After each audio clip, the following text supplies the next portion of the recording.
Ate. T-shirt ko. Ah, Bili na sir. Ate Yolanda. Yolanda! Ba't ang ganda mo ngayon? Siyempre naman. Bakit ganyan kakaganda, Ate Yolanda? Hindi ko nga alam. Binigay sa Panginoon tong akong Ba't nasobrahan yung pag-lipstick mo ngayon? Ay, bino agad ni Haim yun.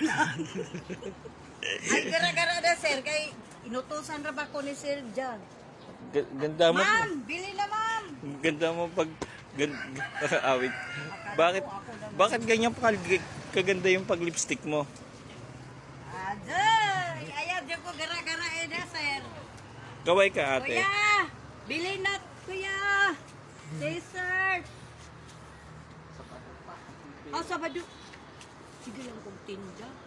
Tapos, walang bumibili. Sabi mo, Sabado pa. Ang iba